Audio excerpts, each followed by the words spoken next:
جو اس دنیا میں بھی آپ کے مددگار ہوں گے اور دین کے سلسلے میں بھی آپ کے مددگار ہوں گے. سال عن الرفیق قبل الطریق وعن الجار ثم الدار، کہ جو امیر المومنین علی ابن ابی طالب علیہ الصلوۃ والسلام کی حدیث ہے.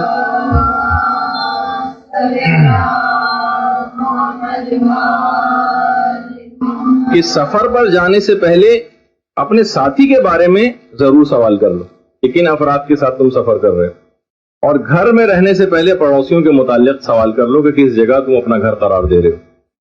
تو بہرحال آپ کے ساتھ تو میں نے یہی کہا کہ ماشاءاللہ سے اتنے سارے افراد آپ کے ساتھ ہیں. اور علماء نے ایک چیز اور لکھی کہ سفر پر جانے سے پہلے اس بات کا خیال رکھنا چاہیے کہ کسی ایسی جگہ کا سفر نہ ہو کہ جس کے اندر گناہ وغیرہ لازم ہے. کیونکہ بہت سارے دیکھیے اسفار ایسے ہوتے ہیں، سفر ایسے ہوتے ہیں کہ مثلا میں دیکھتا ہوں معاشرے کے اندر، اور آپ نے بھی یقیناً اس کا مشاہدہ کیا ہوگا کہ بہت سارے سفر ایسے ہیں جیسے انسان پکنک کے سفر پر جاتا ہے. کتنے لوگ اپنی نمازیں قضا کرتے ہیں، کتنے لوگ یعنی کتنی بے پردگی کا اس کے اندر بعض اوقات مظاہرہ ہو جاتا ہے، خاص طور پر ساحل سمندروں کی پکنک پر اور ادھر ادھر جو رشتہ دار ساتھ مل کر جاتے ہیں. تو اس بات کا اہتمام رہے کہ کس سفر کے اندر گناہ، اور خاص طور پر اس سفر زیارت میں، کیونکہ اتنے ہی سفر، بلکہ ابھی میں ایک سفر سے واپس آیا ہوں، پروردگار عالم نے توفیق دی تھی زیارات کے سفر کی، لیکن یہ دیکھا جو بہت ہی افسوسناک پہلو تھا کہ تقریباً 50 سے 60% افراد سفر کے اندر کوئی نماز ہی نہیں پڑھتے. سفر زیارت شام جا رہے ہیں، جگہ جگہ ایسے مقدس مقامات پر جا رہے ہیں، روضہ رسول کے اوپر جا رہے ہیں، مدینے جا رہے ہیں، مکے جا رہے ہیں، کن کن جنت البقیع کی زیارت کر رہے ہیں، لیکن نماز نہیں پڑھ رہے. تو بہرحال یہ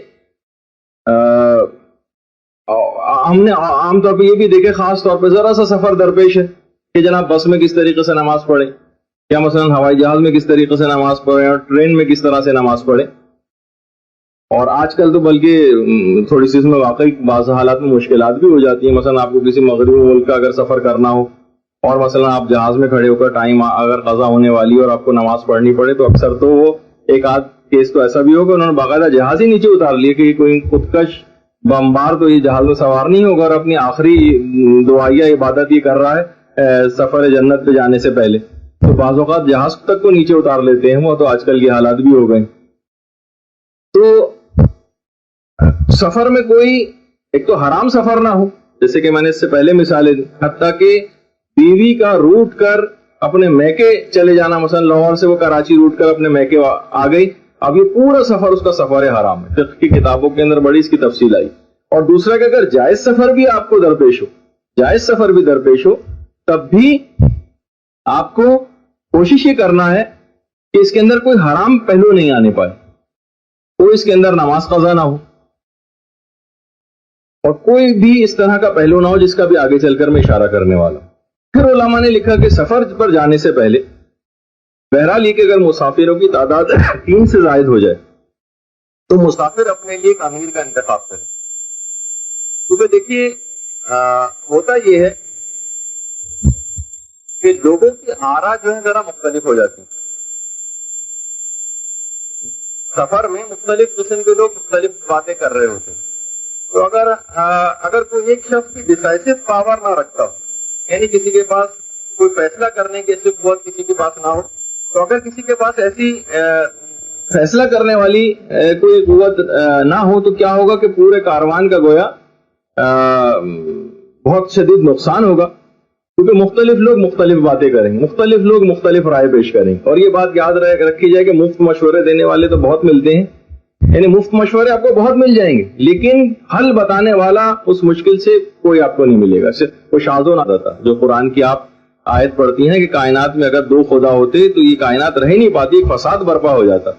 تو ظاہر ہے کہ اگر ہر شخص اپنی رائے کاروان کے اندر یا قافلے کے اندر دینا شروع ہو جائے گا تو ایک عجیب فساد اس کے اندر برپا ہو جائے گا. تو کسی ایک شخص کے پاس ایک اتھارٹی ہونی چاہیے کہ جو وہ فیصلہ کرے اس کو سب تسلیم کرے.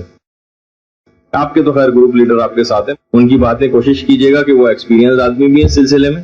بہت سی باتیں آپ کو ہو سکتا ہے کہ عجیب لگ رہی ہوں، لیکن وہ کیونکہ ان کو زیادہ اس کا تجربہ ہے تو آپ کوشش کیجیے گا جو وہ آپ کو بات کہیں بالکل اسی طریقے سے آپ عمل کریں. سفر میں اگر ہر شخص اپنی اپنی مرضی کے مطابق عمل کرنے لگے تو بڑی شدید مشکلات اور پریشانی کا انسان شکار ہو جاتا ہے. اچھا, سفر پر جانے سے پہلے ایک بات آپ اور کر لیں, وہ یہ ہے کہ اپنی نیت کی اصلاح کر لیں. دیکھیے, نیت کی اصلاح ممکن ہو سکتا ہے کہ آپ میں سے اکثر بہت ساروں کی نیت یہ ہو جس میں کوئی ایسا کوئی حرام اور برائی کا پہلو تو نہیں ہے, البتہ ثواب کم ہو جائے گا کہ گرمیوں کی چھٹیاں ہیں, چلو ایک ایکسکرجن ٹرپ یا ایک مثلاً ایک ایسی تفریح کا ایک سفر ہی ہو جائے گا. یعنی جس میں تفریح جو ہے وہ اولیت رکھتی ہے اور زیارت کا جو سفر ہے وہ ثانویت رکھتا ہے. یہ ایک سیکنڈری چیز ہے, پرائمری چیز آپ کے نزدیک سیر و تفریح. تو بہرحال پھر فائدہ کم ہو جائے گا اپنی نیت کی, لیکن اصلاح ابھی سے کر لی جائے تو ثواب بڑھ جائے گا. پھر سفر پر جانے سے پہلے ایک بات کا آپ کو اور خیال رکھنا چاہیے, ویسے تو اس کی تفصیل انتظامی جو تقریر اس کے بعد ہوگی ہماری اس گفتگو کے بعد, وہ یہ ہے کہ سامان کوشش کیجیے گا کم سے کم لیں. سامان کم سے کم ہونا چاہیے. ابو ذر جو کہا کرتے تھے کہ جو ہلکا ہوگا وہی نجات پائے گا. تو بہرحال دیکھیے, بعض اوقات سفر حج میں بھی لوگ جاتے ہیں, وہاں پہ بہت ساری خریداریاں کر لیتے ہیں. خریداری کرنے کے بعد حتیٰ کہ جب ان کو عرفات اور مینا بھی جانا ہوتا ہے تو اس کے اندر بہت ہلکے بیگ دیے جاتے ہیں کہ اپنی انتہائی اہم ضرورت کی صرف ایک, جس طرح آپ کا ایک پرس ہوتا ہے اسے دگنا کر لیجیے, اس کو بس اتنا بیگ الاؤڈ ہوتا ہے, کیونکہ اس کے بعد آپ کو 3 دن وہاں پر رہنا ہے عرفات, مزدلفہ اور مینا میں. اور اس کے بعد عرفات سے جب چلتے ہیں ہو سکتا ہے کہ بس کہیں بیچ میں اتار دے اور آپ کو بہت ایک لمبے راستے کے اوپر پیدل چلنا پڑے, تو اتنا بوجھ اپنے ساتھ ہوگا, اپنی زوجہ کا ساتھ ہوگا, اپنی والدہ کا ساتھ ہوگا, تو آپ کو بڑی تکلیف ہوگی, عام طور پہ کہا جاتا ہے وہاں پر. لیکن اس کے باوجود بھی لوگ اتنے بڑے بڑے بیگ ساتھ لے کر چلتے ہیں کہ باقاعدہ ایک دفعہ تو کچھ علماء نے کہا کہ کھلوا کر دیکھا جائے کہ آخر اس میں ہے کیا, یہ کیوں اتنا بڑا بیگ لے کر آئے. جب بیگ کو کھول کر دیکھا گیا تو پتہ چلا اس میں ریموٹ کنٹرول کی گاڑیاں اور گوڑیاں اور اس طرح کی چیزیں نکلی. اب بتائیے کہ جب سفر کے دوران بس رک جائے گی اور اپنا بھی سامان اٹھانا پڑے گا, اپنی زوجہ کا سامان بھی اٹھانا پڑے گا, اپنے رشتہ داروں کا بھی سامان آپ ہی کو اٹھانا ہے, عورتیں تو سامان اٹھا کے نہیں چلیں گی, تو کتنی مشکل اور پریشانی پیش آئے گی, اور کہیں بھی ہو سکتا ہے. تو بہرحال وہیں پر علماء کا یہ جملہ, پھر ہمارے استاد محترم جو کہا کرتے تھے کہ اب آپ یہ فیصلہ کر لیجئے اے حجاج کرام کہ آپ کو ٹی وی چاہیے یا بیوی چاہیے. یعنی مقصد یہ ہے کہنے کا کہ وہاں پہ ان کا خیال آپ کریں گے کہ سامان اٹھاتے پھریں گے. تو بہرحال یہاں پر بھی کہ آپ کو کوشش کرنا ہے کہ اپنا سامان بھی آپ کو خود اٹھائیں. بسوں میں چڑھانا وڑانے کی حد تک تو چلیں ایک الگ ایک آپ ہیلپ کر سکتی ہیں, لیکن یہ کوشش یہ کریں کہ آپ سامان کم سے کم لیں, اور جتنا بھی آپ سامان لے کے جائیں گے آپ یقین کیجئے کہ جب آپ واپس آئیں گی تو اس میں سے 60 سے 70% سامان ایسا ہی ہوگا جو بالکل انٹچڈ ہوگا, اور آپ دیکھیں گے ارے یہ تو میرے سامان کچھ کام ہی نہیں آیا اور میں اتنا بھاری بوجھ کو بلا وجہ اپنے ساتھ اٹھائے پھر. تو بہرحال یہ آپ کو ایک خاص طور پر کوشش کرنی. اور پھر اس کے بعد بھی علماء نے کہا کہ سفر کا آغاز خیر کب سے ہونا چاہیے. تو ویسے جو تاریخیں علماء نے بتائی ہیں کہ اگر انسان کے اپنے اختیار میں ہو تو وہ ہفتے یا جمعرات کی صبح کو سفر کا آغاز کرے. آپ کا سفر تو خیر غالباً منگل کو ہے, کون سی تاریخ؟ پیر کو ہے. اچھا, بہرحال ہفتے یا جمعرات کی صبح کو, یا اکثر روایات کے دن. ایک بات اور بھی بیان ہوئی ہے, ویسے معلومات کے سلسلے میں عرض کر رہا ہوں, اگر آپ کے اختیار میں ہو تو جمعے کے دن سفر نہ کریں. ویسے انسان اگر اپنے طور پر معلومات نہ رکھنے کے حوالے سے کہے تو سوچے گا جمعے کا دن تو بہت اچھا ہے سفر کے لیے. جمعے کا دن سفر کے لیے نامناسب. جس طرح سے اکثر علماء کا یہ کہنا ہے کہ جمعے کے دن کے استخارے کے ریزلٹ صحیح پتہ نہیں چلتے, تو لہٰذا استخارہ غیر از جمعہ دکھوایا جائے. اکثر علماء کا یہ نظریہ بھی. اور جیسے کہ تعلیم دین کے سلسلے میں اگر کہا آپ سے پوچھا جائے کہ کب تعلیم دین کا آغاز ہونا چاہیے, کبھی آپ کوئی مدرسہ شروع کر رہی ہوں, کوئی درس کا آغاز کر رہی ہوں کسی جگہ اپنے علاقے میں اپنے گھر میں, تو یہ اس میں بھی علماء کا یہ کہنا ہے کہ تعلیم دین کا آغاز بدھ کے دن سے ہونا چاہیے. مقصد کہنے کا یہ کہ ضروری نہیں کہ ہمارے دماغ میں جو جمعرات اور جمعے کا جو کانسیپٹ ایک ہو گیا ہے اس سے ہٹ کر بھی بہت ساری باتیں. اچھا, پھر اس کے بعد سفر کے لیے جو بھی آپ کو دعا کرنی کہ خیریت سے آپ جائیں, خیریت سے انشاءاللہ سفر زیارت سے واپس آئیں. جس دن سفر آپ کو درپیش ہے اس دن کی صبح بہت ہی زیادہ مناسب ہے سفر کی دعاؤں کے لیے. اس دن کی جس دن آپ کو سفر درپیش ہوگا اور کوشش یہ کریں کہ سفر شروع کرنے سے پہلے اور سفر کے درمیان میں بھی صدقہ نکالتی جائیں. اور صدقے کی اکثر آپ میں سے خواتین اس مسئلے سے واقف ہوں گی کہ صدقے میں ضروری نہیں کہ ہمیشہ کہ کوئی مستحق یا فقیر ہر وقت آپ کے سامنے ہی رہے، بلکہ آپ ایک دوسرے کو بھی صدقہ دے سکتی ہیں. ہو سکتا ہے بہت سے لوگوں کے لیے بڑی نئی بات ہو، حتیٰ کہ اس جو عمومی جو صدقات ہیں اس طرح کے، اس میں سید اور غیر سید کا بھی فرق علماء نے نہیں رکھا ہے. وہ واجب صدقات کی بات الگ ہوتی ہے کہ جیسے کہ صدقہ فطرہ ہے، واجب صدقات کے اندر اس قسم کی بات آتی ہے کہ وہ سید جو ہے غیر سید سے نہیں لے سکتا. لیکن جو عمومی صدقات ہیں جو نارمل عام طور پر نکالے جاتے ہیں، اس کو لینے میں کوئی حرج نہیں. اور اس کو صدقہ دینے میں اس کی بھی شرط نہیں ہے کہ جناب کسی مستحقی کے ہاتھ تک پہنچے. غیر مستحق کے ہاتھ میں بھی عمومی صدقہ دیا جا سکتا ہے. تو ہم سے ہو سکتا ہے کہ ہماری جو ساتھی کوئی ہو، وہ ہو سکتا ہے کہ آپ سے بھی زیادہ جو ہے وہ مالی حیثیت ان کے مستحکم ہو، لیکن ان کو بھی آپ دے سکتی ہیں. اور ان کو بھی لینے میں کوئی عار نہیں ہونا چاہیے کہ گویا یہ اپنی بلا ان کے سر پہ ڈالنا چاہ رہی ہیں، انہوں نے لے لی تو یہ بلا ان کے سر چلی جائے گی. صدقے میں اس قسم کا کوئی بھی کانسیپٹ نہیں ہوتا. خیر اس کی بڑی تفصیل ہے، یہ تو میں بہت جلدی سے کہہ کے گزر گیا، سوالات آپ کو بہت ہوں گے، لیکن فقہی مسئلہ یہی ہے جو میں نے آپ کی خدمت میں بیان کیا. اچھا، پھر مومنین کو آپ اور جو قریبی رشتہ دار ہیں ان کو اپنے آپ سفر سے آگاہ کریں تاکہ وہ آپ کے لیے دعا بھی کریں. اور جس وقت آپ سفر کے لیے نکل رہی ہوں، سورہ الحمد پڑھتے ہوئے نکلیں. آیت الکرسی بھی علماء نے کہا ہے کہ آیت الکرسی پڑھیں، چاروں قل پڑھیں، اس کے علاوہ سورہ قدر پڑھیں. سورہ آل عمران کی آخری آیات پڑھنے کی تاکید آئی ہے سفر پر جانے سے پہلے. ان فی خلق السماوات والارض سے لے کر اور تخلف المیعاد تک، یہ سورہ آل عمران کی آخری آیتیں، یہ اگر پڑھ کر نکلیں تو انشاءاللہ سفر بالکل بخیریت واپسی کا ہوگا. اور اسی طریقے سے سورہ توحید کو 11 مرتبہ پڑھنے کے بعد اپنے بدن کے اوپر ہاتھ پھیریں تو جسم و جان کی سلامتی کے ساتھ انشاءاللہ واپسی نصیب ہوگی مسافر کو. تو سورہ توحید کو 11 مرتبہ پڑھنے کے بعد جسم کے اوپر ہاتھ پھیرنا. اچھا، اسی طریقے سے 3 مرتبہ ایک چھوٹی سی دعا کا پڑھنا مسافر کے لیے سفر پر جانے سے پہلے، اس کی بھی تاکید آئی ہے. سبحان اللہ والحمد للہ ولا الہ الا اللہ. تسبیحات اربعہ میں سب سے آخری والی تسبیح بس نکال دیجئے، واللہ اکبر والی، وہ اس میں تذکرہ نہیں ہوئی. اگر جب وہ بھی پڑھ لیں تو کوئی حرج نہیں، لیکن بہرحال سے 3 مرتبہ اس کا پڑھنا یہ بہت بہتر قرار دیا گیا سفر پر جانے سے پہلے. اس کے علاوہ جس وقت گھر سے باہر نکل رہی ہوں آپ اور قدم باہر نکال رہی ہوں اپنے گھر کے دروازے سے، تو اس وقت کلمات فرج پڑھتے ہوئے قدم باہر نکالنے کی تاکید آئی. لا الہ الا اللہ الحلیم الکریم سے جو کلمات فرج شروع ہوتے، وہ آپ توضیح مسائل کے اندر بھی دیکھ سکتی ہیں، وہ آپ دیکھ لیجئے گا. اور صدقہ دیتے ہوئے گھر سے باہر نکلیں. بلکہ چھٹے امام تو یہ جملہ تک ارشاد فرماتے ہیں کہ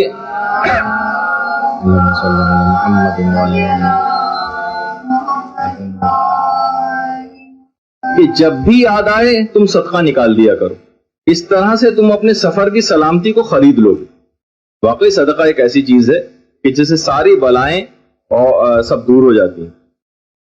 اچھا، جس وقت بھی آپ سامان سفر کو باندھنے لگیں تو بہرحال اس وقت حضرت ابو ذر کی وہ نصیحت کہ جب بھی تم سامان سفر لیتے ہو تو قیامت کے سفر کے متعلق کیوں نہیں غور و فکر کرتے؟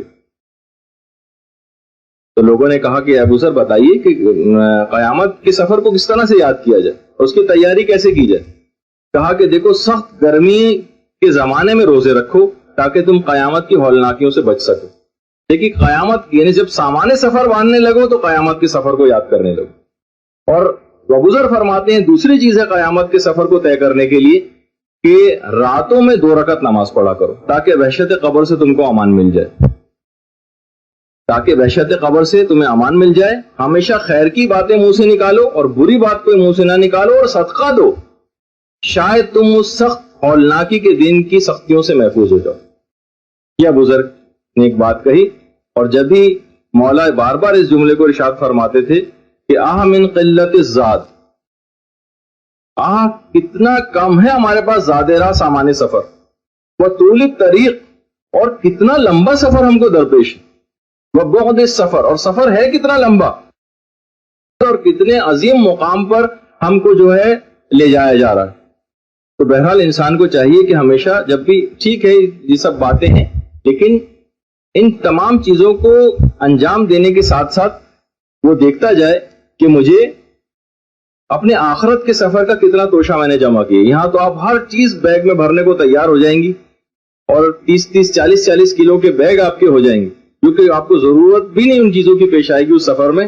لیکن قیامت کا وہ سفر جو پھر اس کے بعد ہمیشہ ہمیشہ جاری رہے گا، وہ کتنے زیادہ راہ کی ضرورت ہے. اور ویسے کچھ اپنی طور پر آپ کو، ویسے مشورے کے طور پر اگر میں کہوں کہ کچھ نہ کچھ آپ کو اپنے ساتھ دوائیں بھی رکھ لینی ہیں جو آپ کو کام آنے والی جو دوائیں ہیں، پین کلر اپنے ساتھ کچھ ایسے رکھ لیں، کچھ لسٹ بنا کے آپ کو دے دی جائے گی، کچھ وہ اپنے ساتھ آپ لے لیجئے گا. اس کے علاوہ ایک چیز اور بھی ہے جو ہمیشہ سفر میں اپنے ساتھ ضرور ساتھ رکھنی چاہیے، اور وہ ہے قبلہ نما. بہت سے سفروں میں آپ کے ساتھ یہ ہوگا کہ مثلا بس ایسی جگہ سے گزر رہی ہے اور وہاں نماز کا وقت آ گیا اور اس جگہ پہ کوئی صحیح طور پر بتانے والا بھی نہیں ہے مثلا نماز وغیرہ کو کا قبلہ کہاں ہے، تو اس وقت قبلہ نما وغیرہ بہت کام آنے والی چیزیں.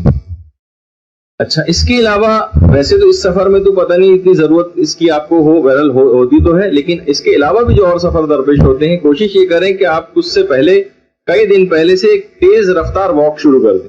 ورنہ عام طور پر یہ ہوتا ہے کہ یہاں پر آپ کو چلنا اتنا نہیں ملتا ہے، اور وہاں پر جب آپ کو بہت زیادہ چلنا پڑتا ہے تو آپ کی ٹانگوں میں درد شروع ہو جاتا ہے، جو کہ عام طور پر پین کلرز کھانے سے بھی ریموو نہیں ہوتا. تو کوشش کریں گے اگر یہیں سے چلنے کی پریکٹس ہو جائے تو وہاں پر یہ تکلیف اور پریشانی آپ کو نہیں ہوگی. پھر مسافر جب سفر کے لیے نکلنے لگے، مسافر جب سفر کے لیے نکلنے لگے تو پیغمبر اسلام اس کو ایک خاص دعا کے ذریعے، اللہم صلی علی محمد وعلی محمد، ایک خاص دعا دیتے ہوئے رخصت کرتے تھے اور کہتے تھے کہ پروردگار عالم تم کو پرہیزگاری عطا کرے اور تمہاری توفیقات میں اضافہ کرے، تمہارے گناہوں کو معاف کرے، اور جدھر بھی تم رخ کرو تمہاری نیکی تمہاری طرف متوجہ رہے. یعنی پیغمبر اسلام دعا دیتے ہوئے لوگوں کو اس انداز سے رخصت کیا کرتے تھے. اور جس وقت آپ سواری میں اور بس میں اپنی بیٹھ کے جانے لگے اس وقت بسم اللہ الرحمن الرحیم کہتے ہوئے قدم رکھیے اور سبحان الذی سخر لنا ھذا وما كنا له مقرنین وانا الى ربنا لمنقلبون، جو کہ سفر کی دعا ہے، قرآن کی آیت بھی ہے. تو یہ اس کو آپ پڑھتے ہوئے جو ہے وہ بس کے اندر سوار. اچھا، جب آپ بس کے اندر سوار ہوں گے، اب آپ کا ہو گیا سفر شروع. دوران سفر، یہ تو سفر سے پہلے کی چند احتیاطیں اور کچھ اہم باتیں. اب ہم دوران سفر کی بات کر رہے ہیں. دوران سفر آپ کو مسلسل ذکر خدا کرنا، خاص طور پر اس وقت جب آپ کی کوئی حالت تبدیل ہو.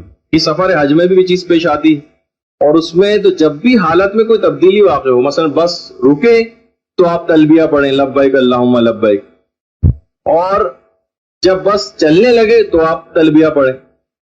کسی جگہ اونچائی کی جگہ پہ جا رہے ہوں تو تلبیہ پڑھیں، اترائی کی جگہ پہ جا رہے ہوں تو تلبیہ پڑھیں. یعنی جب بھی آپ کی حالت میں تبدیلی واقع ہو تلبیہ پڑھیں. خیر اس میں تو وہ والا مسئلہ نہیں ہے، اس میں یہ ہے کہ بہرحال ذکر خدا کریں، ذکر خدا. اور سفر میں بہرحال یہ نہیں کہ آپ کو بالکل انتہائی سنجیدگی کے ساتھ سفر کرنا، ایسا نہیں. سفر میں ہنسی مذاق بھی جائز ہے کرنا، بلکہ کرنا چاہیے، بس ایسا ہنسی مذاق نہ ہو کہ جس سے اللہ ناراض ہو. اور ایک اور چیز بھی ہے دوران سفر کے، سفر کی ہر رات آیت الکرسی پڑھنا. تو چھٹے امام جملہ ارشاد فرماتے ہیں کہ جو شخص بھی سفر کی ہر رات، اللہم صلی علی محمد وعلی محمد،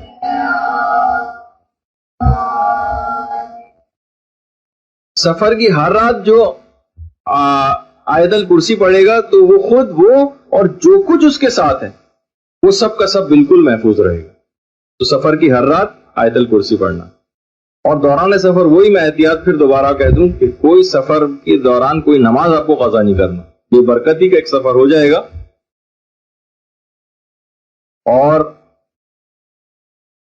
بہت سی چیزیں ایسی ہیں کہ واقعی ایسے مسئلے پیش آ جاتے ہیں. ابھی مجھے جیسے کہ میں نے آپ سے کہا ایک سعادت ملی، جب مدینے پہنچنے والے تھے اس وقت فجر کا وقت تھا اور بس کو رکوا کر فجر کی نماز پڑھنی تھی اور وقت نکلا جا رہا تھا، اور بس ڈرائیور جو کہ ایک سوڈانی تھا وہ کسی صورت بس روکنے پہ تیار نہیں تھا، کسی صورت بس روکنے پہ تیار نہیں تھا۔ اچھا، اب فاقد الطہورین کا مسئلہ پیش آ جاتا ہے۔ مثلا اکثر لوگ ہیں نہ ان کا وضو ہے اور نہ بس میں کوئی تیمم کی کوئی ایسی جگہ ہے جہاں تیمم کر سکیں۔ خیر وہ تو مسئلہ تھا اپنی جگہ، لیکن اکثر مسافروں نے دل ہی دل میں وہاں پر دعا کی کہ یا رسول اللہ، توسل کیا پیغمبر اسلام سے کہ آپ کے شہر میں آ رہے ہیں اور کیا پہلا تحفہ ہم آپ کو یہ دیں گے کہ یہاں پر آ کر نماز فجر قضا ہو جائے ہماری۔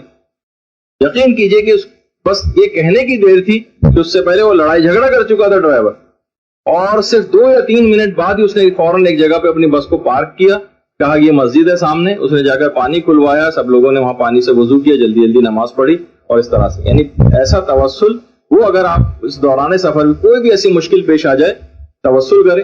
آپ لوگوں کے ویزے میں آج ایک پرابلم تھی جو کہ مسئلہ نہیں حل ہو پا رہا تھا، آیت اللہ شہاب الدین مرشی نجفی کا توسل اختیار کیا اور اپنے اس پرابلم یعنی وہ منٹوں اور سیکنڈوں میں پرابلم سالو ہو گئی۔ تو بہرحال باقاعدہ یہ چھوٹی چھوٹی بھی اس طرح کی چیزیں، یہاں تک کہ پیغمبر اسلام یہاں تک فرماتے تھے کہ جوتے کے تسمے تک کے لیے تم پروردگار سے دعا کیا کرو، یعنی ضروری نہیں کہ بہت اہم کوئی مسئلہ پیش آئے گا دعا کریں گے، اور ویسے نہیں، چھوٹی چھوٹی چیزوں کے لیے بھی دعا اور توسل کو اختیار کیا جا سکتا ہے۔ اچھا، وضو کے سلسلے میں بھی بات آئے گی، ابھی شاید میں آگے چل کے اس کے کچھ مسائل بتاؤں، بلکہ ابھی کچھ بتا دیتا ہوں کہ دوران سفر ویسے کوشش یہ کرنا ہے کہ ہر وقت باوضو رہے، لیکن یقیناً یہ چیز مشکل ہو جاتی ہے، خاص طور پر آپ کے سفر میں جو بسوں وسوں کا سفر ہوتا ہے، ہر جگہ وضو کرنا اس لحاظ سے آپ کے لیے ممکن نہیں ہوتا، لیکن واجب نمازوں کے لیے جو وضو کرنا پڑے تو کوشش یہ کیجیے گا کہ کوئی بھی مثلا سر کے بال یا مثلا آپ کی کلائیاں یا پاؤں نامحرم کے سامنے ظاہر نہ۔ اگر کوئی ایسا موقع پیش آ جائے تو باقاعدہ خواتین یہ کر سکتی ہیں کہ چادر سی لے کر ایک حلقہ سا بنا لیں اور اس میں خواتین وضو کریں جس کسی نامحرم کی نگاہ ان پہ نہ پڑے۔ بالفرض ایسا مسئلہ کوئی پیش آ جاتا ہے کہ کوئی ایسی چیز بھی نہیں ہے اور بہرحال وضو کے لیے نامحرم کے سامنے جانا پڑے گا، بال کھولنے پڑیں گے یا پاؤں کے مسح کے لیے پاؤں نکالنا پڑے، کوئی اور طریقہ نہ ہو، تو ایسے موقع پر وضو ہی ساقط ہے بلکہ تیمم کرنا پڑے گا۔ یعنی یہ چند ایک باتوں کا آپ کو خاص طور پر وضو کے سلسلے میں بھی خیال رکھنا ہے کہ کوئی اس طرح کے ایسا نہ ہو کہ پتہ چلا کہ آپ ٹھیک ہے آپ نے کہا کہ نماز قضا نہیں ہوں گی تو وضو اس کے لیے کرنا پڑے گا، تو وضو کے اندر کوئی گناہ پیش آ رہے ہوں۔ ویسے تو آپ کے ساتھ سفر میں بہت سارے صاحبان علم ہیں، مولانا حسن عباس صاحب ہیں، ان سے بھی مسائل پوچھ سکتی ہیں، ہمارے بچوں کے مدرسے کی پرنسپل محترمہ ملیکہ کاظمی صاحبہ ہیں، ان سے بھی آپ فاضلہ خاتون ہیں، آپ ان سے بہت سی باتیں دریافت کر سکتی ہیں۔ تو سفر میں اتنے اچھے افراد آپ کے ساتھ ہیں تو آپ ان سے وقتاً فوقتاً اپنی رہنمائی چاہیے گا اور لیجیے گا ان سے۔ تو اس بات کا خیال رہے کہ وضو کے سلسلے میں یہ احتیاطیں، اور ہر نماز کے بعد مسافر کے لیے تسبیحات اربع پڑھنے کی بڑی تاکید آئی، یعنی جدھر کوئی آپ نماز پڑھ کے ختم کریں اس کے بعد تسبیحات اربع، اس کی کوئی خاص ایک عدد مقرر نہیں ہے، 1 دفعہ بھی پڑھ سکتے ہیں، 3 دفعہ بھی پڑھ سکتے ہیں، 5 7 دفعہ بھی پڑھ سکتے ہیں، وہ آپ دیکھ لیجئے گا کہ لیکن مسافر کو سفر میں تسبیحات اربع پڑھنے کی تاکید آئی، اور اس سفر سے آپ کو سفر آخرت بھی ہمیشہ اپنا یاد رہنا چاہیے۔ اپنے ساتھیوں کو آپ کوشش کریں، صرف 3 منٹ رہ گئے، مجھے پتا ہے کہ گرمی بڑی شدید ہو رہی ہے یہاں پر، اس کے بعد میں 5 10 7 منٹ کا ایک وقفہ دے دوں گا، اس کے بعد 1 گھنٹے کی ہماری نشست اور ہوگی اس موضوع پر۔ آج ہم صرف سفر ہی کی چند باتیں سے بیان کر سکیں گے، میرا ارادہ تو یہ تھا کہ اگلی نشست میں زیارات، ظاہر ہے کہ جب آپ ایران پہنچ جائیں گی اور امام کے حرم جائیں گی اور حرم میں جاتے وقت آپ کو کیا کرنا ہے اور وہاں جا کر کون سی دعائیں کرنا ہے، بہت ساری اس طرح کی باتیں بھی آپ کی خدمت میں پیش کرنا تھی، اور کل کی بھی شاید صرف 2 گھنٹے کی ہمیں نشست مل پائے جو کہ شاید میرے نزدیک اتنی کافی نہیں ہے، لیکن مجبوری ہے کل ہی ہمیں اختتام کرنا پڑے گا کہ آپ لوگوں کے پاس بھی وقت نہیں، اور یہاں پر بھی اگلے دنوں میں بچوں کی کلاسز ہوں گی تو کلاس کرنا پاسبل نہیں ہوگا اس سے زیادہ۔ البتہ بہرحال سفر پر جانے سے پہلے ان چیزوں کی معرفت حاصل ہو جائے، جس جگہ جا رہے ہیں ان صاحب جو شخصیات وہاں پر مدفون ہیں ان کی معرفت حاصل ہو جائے، پھر آپ جب سفر پہ جائیں گے اور ان کی قبور پہ پہنچیں گی تو پھر آپ کو زیادہ لطف، مزہ، ثواب اور فضیلتیں حاصل ہوں گی۔ ورنہ اگر ویسے ہی جائیں، مثلا آپ کے سامنے میں ذکر کر دوں کہ شاہ عبد العظیم کی زیارت، اور آپ کو پتہ ہی نہیں کہ شاہ عبد العظیم کی زیارت کا ثواب اور فائدہ کیا ہے، کہ کہا جاتا ہے کہ جیسے کہ روایت میں ہے کہ ان کے ثواب وہی ہے جو امام حسین کی زیارت کا ثواب شاہ عبد العظیم، اور چند ایک ایسے علماء کی زیارت، ان کے متعلق بھی ابھی گفتگو میں شاید آگے چل کر آئے. بہت ساری اس طرح کی چیزیں تھیں جو آپ کی خدمت میں پیش کرنا تھیں، لیکن شاید وقت اس کے لیے اتنا نہ بچے ہمارے پاس. اچھا، کوشش یہ کریں دوران سفر کہ آپ کے جتنے بھی ساتھی ہوں ان کو، اپنے ساتھیوں کو ہمیشہ اچھی چیز پیش کرنا. یعنی ایک چیز آپ کے پاس آئی، یہ اس کو دینے کی بڑی تاکید آئی ہے. خود پیغمبر اسلام کی یہ سیرت تھی کہ پیغمبر کے ساتھ اگر کوئی سفر میں ہوتا تھا، کوئی بھی ساتھ ہوتا تھا، پیغمبر مثلا اگر مسواک کی لکڑی بھی زمین سے اٹھا رہے ہیں اور ایک بالکل سیدھی اور صحیح لکڑی ہے اور ایک ٹیڑھی میڑھی لکڑی ہے، تو مسواک کی جو صحیح اور بہترین لکڑی ہوتی تھی اپنے ساتھی کو دیتے تھے، اپنے ساتھی کو دیتے تھے. بلکہ چھٹے امام تو یہاں تک فرماتے ہیں کہ جو شخص بھی کسی مومن کے ساتھ 40 قدم تک چلے تو خدا قیامت میں اس کے متعلق ضرور سوال کرے گا، اس کے حق کے بارے میں. 40 قدم بھی اگر کوئی شخص کسی کے ساتھ چلے، آپ تو کتنے ہزاروں قدم ساتھ چلیں گی، تو کتنا زیادہ اپنے ساتھیوں کا آپ کو خیال کرنا. دوران سفر آپ کو بہت ساری نعمتیں پروردگار کی جیسے جیسے یاد آتی جائیں، ویسے تو امام کی سیرت یہ تھی کہ امام فوراً اتر کر اسی جگہ پر سجدہ کیا کرتے تھے جب بھی خدا کی کوئی نعمت یاد آتی تھی. اسی جگہ تک کہ بازار کی بھی پرواہ نہیں کرتے تھے، اترے اور سواری سے اور سجدہ کیا نیچے. لیکن بہرحال آپ کے لیے تو ممکن نہیں ہوگا، اس کے لیے پھر علماء نے، بلکہ امام ہی نے طریقہ بتایا کہ پھر اپنے ہتھیلی کے اوپر اپنے گال کو رکھ کے اور آپ شکرن للہ یا کوئی بھی اس طرح کا کلمہ منہ سے نکال سکتی ہیں کہ جس سے شکر خدا ادا ہو جائے. تو بہرحال نعمتوں کا شکر بھی ادا کرتے ہوئے جانا، اور اپنے ہم سفروں کے ساتھ ایک مکمل ہم آہنگی آپ کو رکھنا ہے. بس یہ ہے کہ کوشش یہ کریں کہ کوئی خدا کی نافرمانی نہ ہو. اور سفر میں دوران سفر ایک چیز کی اور بڑی تاکید آئی ہے، وہ ہے کہ دوران سفر اپنے ہم سفروں کے ساتھ زیادہ مسکرا کر ملنا. جیسے کہ میں نے پچھلی دفعہ جب سفر پہ خواتین جا رہی تھی اس وقت بھی یہ بات کو ذکر کیا تھا کہ مجھے ایک دفعہ ایک سفر درپیش تھا، تو جہاز میں پچھلی سیٹ پہ میں نے ایسے مڑ کر دیکھا تو ایک صاحب تھے، انہیں دیکھ کے مسکرائے. ظاہر ہے کہ ایک اخلاقیات کا تقاضا ہوتا ہے، آپ بھی انہیں دیکھ کے مسکرا دیتے ہیں. تو دوسری تیسری دفعہ نگاہ پڑی تو وہ پھر مسکرا رہے تھے. بہت بعد میں جا کر پتہ چلا کہ کوئی نفسیاتی مریض تھے وہ. تو بہرحال بہت سارے سفروں میں اس طرح سے بھی لوگوں سے وہ مستحبات پہ عمل نہیں کر رہے ہوتے بلکہ کسی مرض میں گرفتار تھے نفسیاتی. تو بہرحال علماء نے ایک بات کو اور کہا ہے کہ 3 باتیں ایسی ہیں، ویسے تو آپ کو موافقت کرنی ہے اپنے تمام ساتھیوں کے ساتھ، لیکن 3 باتوں میں اپنے ہم سفروں پہ فوقیت لے جانا. 3 باتوں اپنے ہم سفروں پہ فوقیت لے جانا. نمبر 1 ہے روایت میں خاموشی. اچھا، خاموشی کے ایمان بالکل منہ میں گنگنیاں ڈال کے جس طریقے سے بیٹھ جاتا ہے انسان، ایسے نہیں بیٹھنا، یعنی ہنسی مذاق کر رہا ہے، لیکن ایک حد تک بہت سے لوگ اتنا سفر میں بولتے ہیں کہ لوگوں کے کان پک جاتے ہیں، یعنی اس طرح کی کسی اس میں نہ جائیں. تو ایک تو بہرحال خاموشی کو کہا گیا ہے. دوسرا کثرت نماز. اب آپ سوچیں گے کہ نماز تو کتنا مشکل ہے بس کے اندر پڑھنا. دیکھیے بس میں ٹھیک ہے واجب نماز تو کوئی اس طرح سے نہیں پڑھی جائے گی، لیکن آپ مستحب نمازیں ساری بیٹھے بیٹھے پڑھ سکتی ہیں. مستحب نمازیں آپ ساری بیٹھے بیٹھے پڑھ سکتی ہیں. اور مستحب نماز کے لیے اگر بس حالت چل رہی ہو تو اس میں استقبال قبلہ بھی ضروری نہیں ہوتا مستحب نمازوں میں، یعنی قبلے سے بالکل برخلاف سمت میں بھی اگر جا رہی ہوں. بلکہ امام خمینی تو کہتے ہیں کہ میری زندگی کی بہترین نماز ہی وہی تھی کہ جب مجھے گرفتار کر کے شاہ کے لوگ لے جا رہے تھے اور گاڑی سے اترنے کی بھی اجازت نہیں تھی اور قبلے کی طرف میری پشت تھی اور میں نے کھڑکی سے دروازے سے ہاتھ باہر نکال کے گاڑی رکوا کے صرف تیمم کیا تھا اور قبلے کی پشت کر کے نماز پڑھی تھی. کہا کہ شاید میری زندگی کی سب سے بہترین نماز وہ تھی. تو بہرحال لیکن واجب نمازوں میں آپ کے لیے تو گنجائش نہیں ملے گی، کوئی مجبوری کا ایسا مسئلہ نہیں ہوگا کہ پورے سفر میں آپ کو کہیں بس نہ رکے. نہیں، نمازوں کے اوقات میں بس روکی جائے گی، آپ بس سے اتر کر نماز پڑھیں گی. لیکن مستحب نمازیں ساری بیٹھے بیٹھے بھی پڑھ سکتی ہیں. تو کیا ضرورت، اس میں کوئی ضرورت نہیں، مستحب نمازوں کے اندر بڑی گنجائش ہے. تو بہرحال یہ ایک چیز دماغ میں رہے کہ خاموشی اور کثرت نماز. اور تیسری چیز یہ ہے کہ اپنے پیسے کو، اپنے زیادہ راہ کو، یعنی کوئی بھی چیز کھانے پینے کی آپ کی ایسی ہے جو آپ ساتھ لے کر جا رہی ہیں، وہ اپنے ہم سفروں پر خرچ کریں اور تھوڑی سی سخاوت ان پر دکھائیں. اور یہاں تک چھٹے امام یہ جملہ بھی ارشاد فرماتے ہیں کہ جہاں بھی کہیں آپ رکیں تو وہاں مثلا کسی بھی جگہ آپ کو پتا ہے کہ یہاں پر 1 گھنٹے کے لیے بس رک رہی ہے، اگر ممکن ہو، ویسے زیادہ تر اوقات میں ہو سکتا ہے ممکن نہ ہو، تو چھٹے امام یہ فرماتے ہیں کہ وہاں پر بیٹھنے سے بھی پہلے 2 رکعت ایک نماز پڑھی جائے. کسی بھی جگہ اگر آپ کو رکنا ہو سفر میں تو وہاں پر پورے طور پر سامان کو نیچے اتارنا، اس سے پہلے 2 رکعت نماز پڑھنا یہ ثواب رکھتا ہے.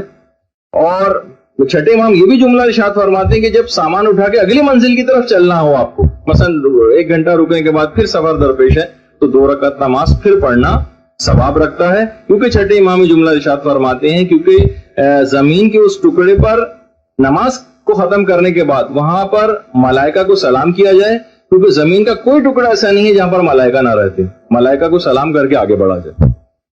اور بہرحال شکر خدا مسلسل انجام دیتے رہنا ہے دوران سفر بھی. اور بہرحال کے علم دین کی راہ پر آپ آئیں کہ یہ آپ کو توفیق پروردگار آپ کو ملی کہ آپ سفر زیارت کو، اگر آپ نہیں آتی تو یہ توفیق بھی آپ کو حاصل نہیں ہوتی. اور لئن شکرتم لازیدنکم، شکر جتنا آپ کریں گے اتنا نعمت میں زیادتی ہوگی، اور انشاءاللہ آئندہ بھی آپ کو پروردگار عالم بار بار ان مقامات مقدسہ کی زیارت کا شرف عطا فرمائے گا. اچھا، اور بس ایک بات اس پہ اور کر کے میں تھوڑا سا اب روک دیتا ہوں اس گفتگو کو، کیونکہ آپ تھوڑی سی اب مضطرب اور پریشان محسوس ہو رہی ہیں. ان 3 میں مسافر تھا، روزے دار تھا اور مریض تھا، اور اس میں اس گرمی کی حالت میں بیٹھی ہوئی خواتین، اگر میرا وہ ہوتا تو میں اس کو چوتھی چیز بھی جو قابل ملامت نہیں آپ کا اضافہ کر دیتا، لیکن وہ نہیں کر سکتے روایت کے اندر.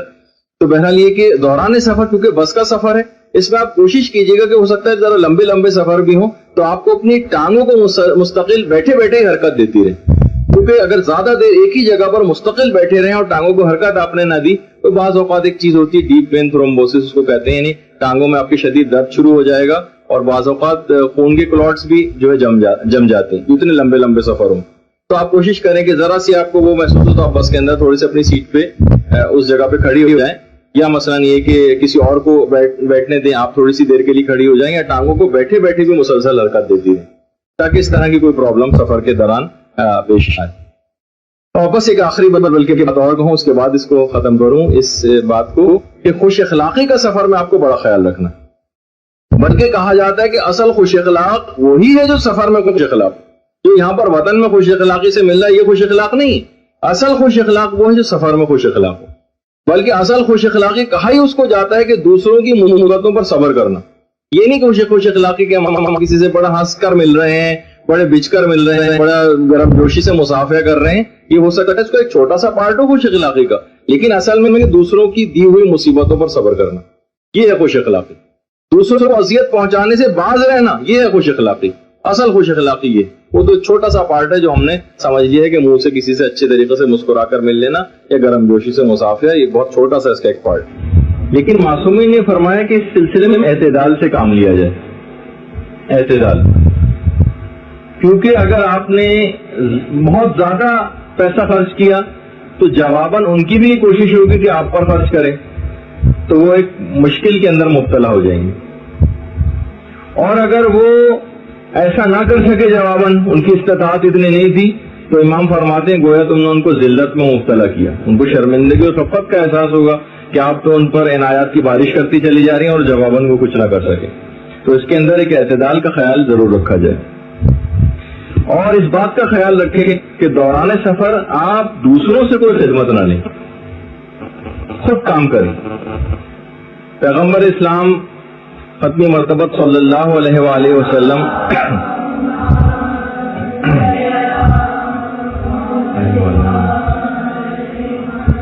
کہ کچھ اصحاب نے پیغمبر سے ایک شخص کا اپنے سفر کے حالات بتاتے ہوئے تذکرہ کیا جو بہت عبادت گزار تھا. پیغمبر نے پوچھا دوران سفر بتاؤ کہ اس کے کام کون کیا کرتا تھا؟ کہا کہ ہم اور دوسرے لوگ کام کیا کرتے تھے اس کا. کہا کہ تم لوگ اس سے زیادہ بہتر، تم لوگ اس سے زیادہ بہتر. سفر میں کسی نے پیغمبر اسلام سے کہا کہ یا رسول اللہ میں بکری ذبح کر سکتا ہوں، میں بکری ذبح کروں گا. کچھ نے کہا کہ میں کو کاٹ سکتا ہوں، کچھ نے کہا کہ کھانا میں پکاؤں گا. تو پیغمبر اسلام نے کہا کہ لکڑیاں پھر میں جمع کروں گا، کیونکہ خدا کو یہ بات تو ناپسند ہے کہ کوئی بندہ اپنے ساتھیوں کے ساتھ موجود ہو مگر وہ ان کا ہاتھ نہ بٹائے. تو آپ کو کوشش یہ کرنی ہے کہ بہت سارے ایسے مواقع پیش آئیں گے، کھانا لگانا ہے، کھانا دوسروں کو سرو کرنا ہے، آگے بڑھ کر ایک خدمت اپنے ذمے لے لے. بہت بڑی آپ کو توفیق پروردگار کی ملے گی. سفر میں بہت آسان ایک طرف ہو کر بیٹھ جانا اور بس دسترخوان لگنے کا انتظار کرنا اور فوراً جم کے اس پہ بیٹھ جانا، یہ کسی کو آسان ہوگا. لیکن آپ کو کوشش یہ کرنا ہے کہ آپ خود کر کسی ذمہ داری کو لے لیں. یہ خود آپ کے لیے بے پناہ فضیلت کا حامل ہو جائے گا، بے پناہ فضیلت کا حامل ہو جائے گا.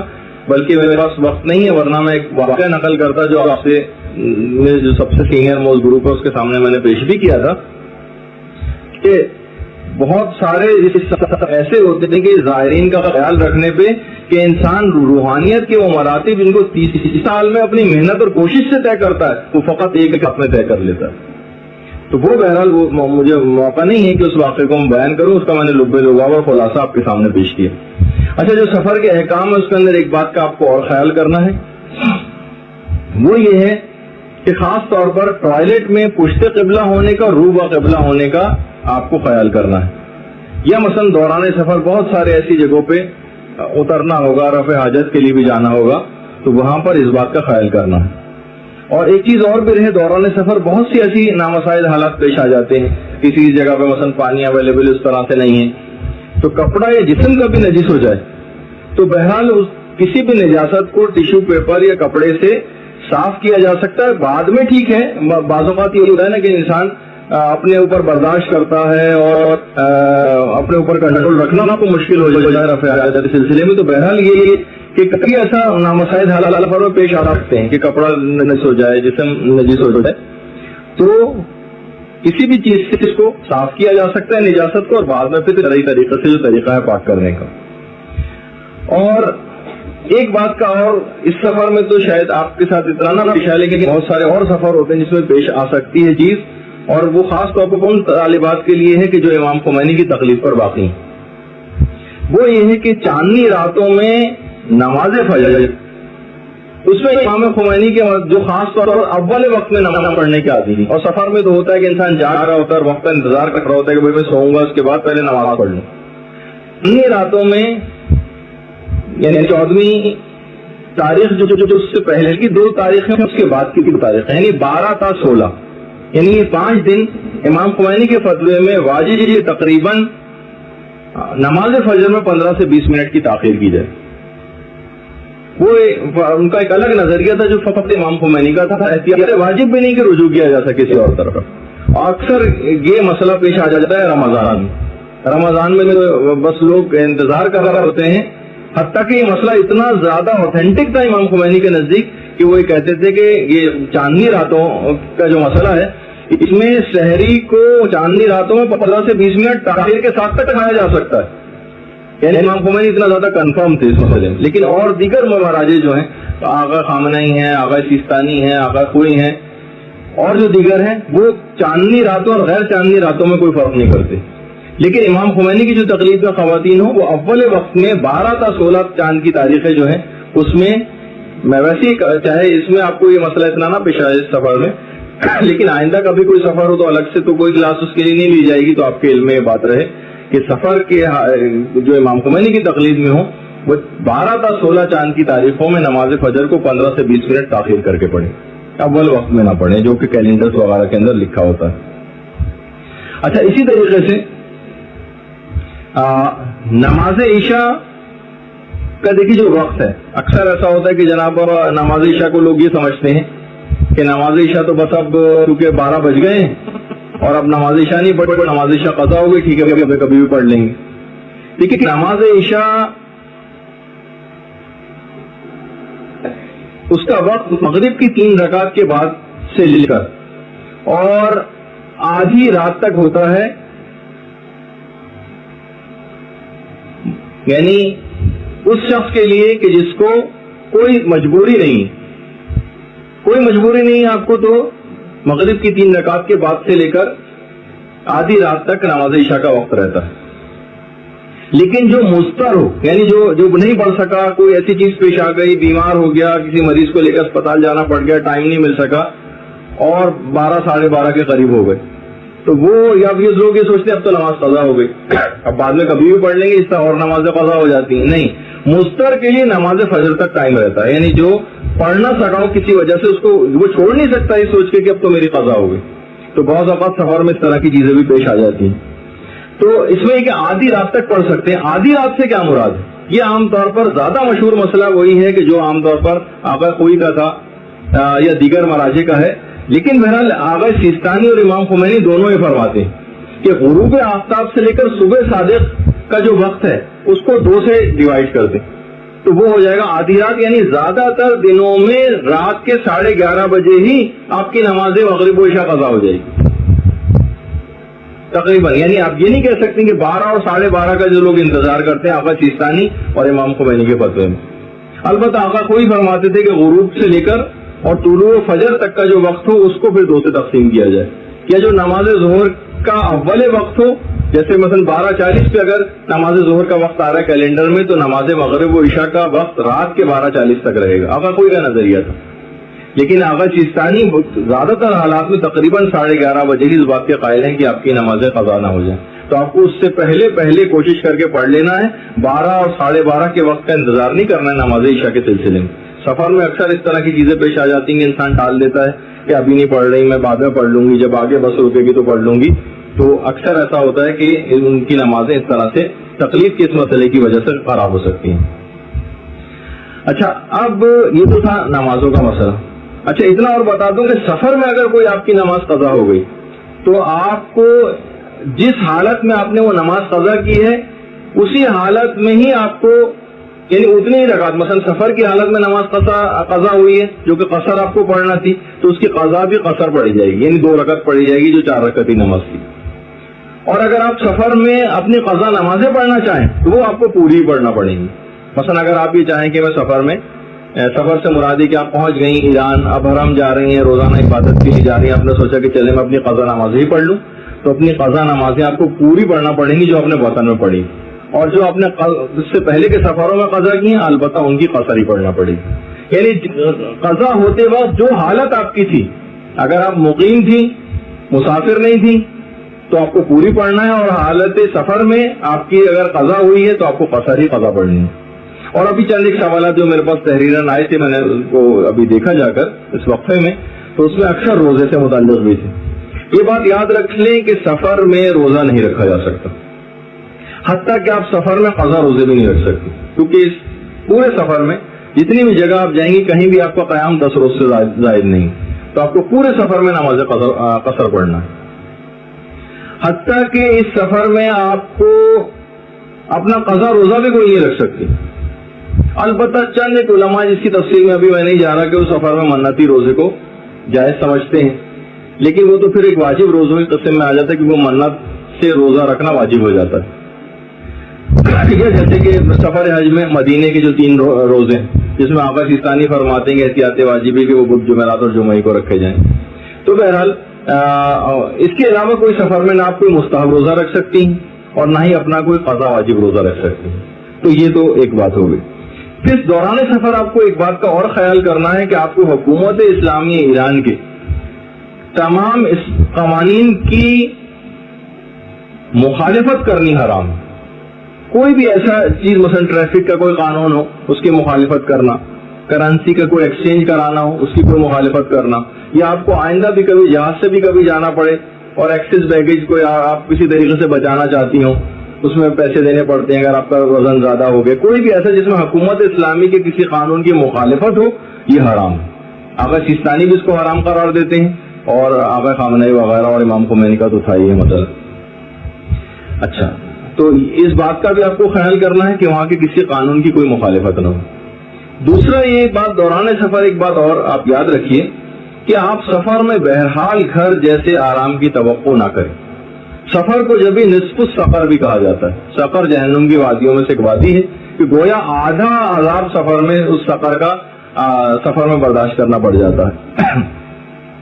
تو اس میں آپ یہ نہ کوشش کیجیے گا کہ لگژریز کی تلاش میں آپ رہیں اور آسائشیں آپ کو ملیں اور ہر وقت کسی نہ کسی چیز کا تقاضا ہی آپ کرتے رہیں. آپ کو بس جس طرح سے سفر کی کچھ مصیبتیں پریشانیاں ہوتی ہیں ان میں صبر کرنا ہے. اور اس کی ابھی تھوڑی سی آگے چل کر اس کی میں تفصیل بھی بیان کرنے والا ہوں. اچھا، سفر میں اب جتنی بھی نمازیں آپ پڑھیں گی، دیکھیے اس میں ایک اصول یاد رکھیے کہ دنیا کی ہر جگہ پاک ہے، ہر جگہ اور ہر مٹی پاک ہے. مٹی پر سجدہ بھی جائز ہے, تیمم بھی جائز ہے. بہت سے لوگ ایک دم سے مثلا زمین کے اوپر کبھی کھڑے ہو کے آپ کو پڑھنی پڑ جائے ہر جگہ, ضروری نہیں کہ جانمازیں آپ کو اویلیبل ہوں. ایک چیز ہوتی ہے گندی چیز ہونا اور ایک ہوتا ہے نجس ہونا. اسلام میں گندی چیز کا کوئی الگ سے حکم نہیں.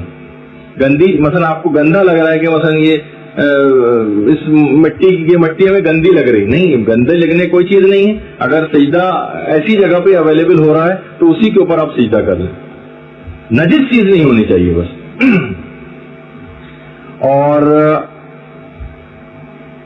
بہرحال اگر دوران سفر کبھی آپ کا کپڑا یا جسم نجس ہو جائے اور آپ اس کو پاک نہ کر سکیں تو آپ کے لیے ابھی تو آپ اسی جیسے تیسے اس کو یعنی وضو تو آپ نے کر لیا, لیکن کپڑا یا جسم نجس ہے وہ پاک بھی نہیں ہو سکتا. اسی نجس لباس یا نجس جسم کے ساتھ ہی نماز پڑھ لیں, البتہ بعد میں اس کی قضا بھی انجام دینا پڑے گی. یہ ایک دماغ میں ہے. اکثر سفر میں, خاص طور پر بسوں کے سفر میں اس طرح کی چیزیں ہو سکتی ہیں. اور جیسے کہ میں نے پہلے بتایا کہ وضو اگر نہ ہو سکے تو تیمم کرنا پڑے گا. اور تیمم کرنے کا طریقہ بھی آپ اپنے سے سینئر جو طالبات ہیں یا جو اور سینئرز آپ کے ساتھ سفر میں, ان سے آپ تیمم کا طریقہ سیکھ سکتی ہیں وہیں پر. اچھا, اب یہ بات یاد رکھ لیجیے کہ بہرحال اس سفر میں, جیسے کہ میں نے بھی بار بار اس کا ذکر کروں گا اب بھی, آپ کو اس سفر میں صبر کا دامن ہاتھ سے نہیں چھوڑنا. صبر اور شکر کا تو ابھی میں نے بیان کیا. جیسے کہ اکثر شوہر حضرات, ایک شوہر اپنی بیوی سے کہہ رہے تھے کہ ہم دونوں ہی جنتی, کیونکہ صابر اور شاکر دونوں پہ جنت کا وعدہ کیا گیا. میں تمہیں دیکھ کے صبر کرتا ہوں, تم مجھے دیکھ کے شکر کرتی ہو, اور صابر اور شاکر دونوں جنتی. تو بہرحال صبر کرنا اور شکر کرنا یہ آپ کو اس سفر کے اندر سیکھ کر آنا. دیکھیے, لوگوں کی کڑوی کثیری باتوں پر صبر کرنا, اور ظاہر ہے کہ اس سفر میں آپ کو بطور منتظم ہو سکتا ہے بہت سی باتوں پہ جو آپ کے گروپ لیڈر ہیں وہ آپ کو ڈانٹ بھی لگائیں, تو آپ کو خندہ پیشانی کے ساتھ, کیونکہ وہ آپ کی بھلائی اور بہتری کے لیے کہہ رہے ہوں گے, تو آپ کوشش کیجیے گا کہ ان کی ہر بات اس طرح کی مانیں. بلکہ کوشش کریں کہ آپ اپنی عام زندگی میں بھی سفر جیسی زندگی کا رویہ اختیار کر لیں. دیکھیے, کیا ہوتا نہیں کہ سفر میں اگر آپ کو اچھی چائے نہ ملے تو آپ یہ سوچتی ہیں کہ بھائی اپنے گھر پہنچیں گے تو اچھی چائے پی لیں گے, اور آپ صبر کر لیتی ہیں. سفر میں اگر آرام نہ ملے تو آپ یہ سوچتی ہیں چلو ابھی ایک چند گھنٹے کا سفر ہے, طے ہو ہی جائے گا, اپنے گھر جا کے آرام کر لیں گے. سفر میں انسان کہاں ایک دوسرے سے اتنا لڑنے جھگڑنے کی فکر کرتا ہے, سوچتے ہیں کون اپنا سفر کھوٹا کرے. تو بہرحال آپ نے ایک چیز اور بھی دیکھی ہو کہ بہرحال سفر میں گناہ بھی کم ہوتے. تو اگر ہم یہی رویہ اپنی عام زندگی میں بھی سفر کا اختیار کر لیں کہ بہرحال ہم ایک سفر طے کر رہے ہیں اور آخرت کی طرف بڑھتے چلے جا رہے ہیں, تو کون یہاں لڑائی جھگڑوں میں دل لگائے. چلو کوئی چیز آسائش نہیں بھی حاصل ہوتی تو کون سا یہاں پر ہمیشہ رہنا ہے, آخرت میں حاصل ہو جائے گی. یہی والا رویہ اگر ہم آخرت کے لیے بھی اختیار کر لیں تو ایک بہت ہی بہترین بات ہوگی, اور یہ سفر آپ کا پھر کبھی رکے گا نہیں. اور ایک چیز اور جو دوران سفر خیال کرنا ہے کہ بہرحال اپنے دوستوں سے بے تکلفی کا اظہار کریں, بلکہ امر و نہیں میں بھی بے تکلفی اور ہنسی مذاق کے اندر بھی امر بالمعروف اور نہی عن المنکر ہو سکتا ہے. کہ بعض اوقات ائمہ بھی اپنے حساب سے کیا کرتے تھے. شفیق بلخی امام کے پاس آتے ہیں, امام نے کہا کہ تم اپنے شہروں میں کیسے زندگی گزارتے ہو, کیسے رہتے ہو؟ کہا کہ مولا اگر کچھ اچھی زندگی گزارتے ہیں, کچھ مل جائے تو شکر کرتے, نہیں ملتا تو صبر کرتے. امام نے کہا ہاں ہمارے مدینے کے کتوں کی بھی یہی حالت ہے, کچھ مل جائے تو شکر کر کے کھا لیتے, نہیں ملتا تو صبر کرتے. شفیق بلخی نے کہا کہ مولا پھر کیا کریں؟ کہا کہ یہ رویہ تمہارا ہونا چاہیے, نہ ملے تو شکر کرو, اور اگر مل جائے تو دوسروں کو ترجیح دو. امام نے دیکھی کیا جملے ارشاد فرمائے. تو بہرحال یہاں تک پیغمبر اسلام بھی جملے بار بار ارشاد فرماتے تھے کہ کھانا کھا کر شکر ادا کرنا ایسے ہی ہے جیسے اللہ کے لیے روزہ رکھنا. یعنی کوئی بھی چیز, یعنی زندگی میں اتنی نعمتیں انسان کو حاصل ہوتی ہیں تو اس میں شکر ضرور کرتا جائے. اس سفر میں آپ کو ایک خاص بات اور حاصل ہوگی جو کہ سفر کے لیے بھی اور اپنی عام زندگی کے لیے بھی ہے, کہ سفر میں ایک صحبت صالح حاصل ہوتی, نیک لوگوں کی صحبت. یہ سفر کے بعد بھی کوشش کیجیے گا کہ نیک لوگوں کی صحبت رہے. جب بھی قرآن کے اندر جو آیت نہیں آئی کونوا صادقین, کہ سچوں کے ساتھ ہو جاؤ. دیکھیے کونوں صیغہ امر، امر مزارے سے بنتا ہے، یعنی علماء نے لکھا اور مزارے میں تجدد اور استمراری صفت ہوتی ہے، یعنی دوامان اور ہمیشہ نیک لوگوں کے ساتھ رہو. یعنی یہ نہیں کہ بس تھوڑے دن سفر میں بس نیک لوگوں کے ساتھ ہو گئے چند روز تک اور اس کے بعد پھر اپنے پرانے دوستوں کے درمیان انسان واپس چلا جائے. نہیں، دائماً ان کے ساتھ ہو جاؤ، تب یہ کہا جائے گا کہ تم واقعی تم میں کوئی ان کی شخصیت کا برتاؤ اور کچھ اثر تم نے ان کی شخصیت کا قبول کیا.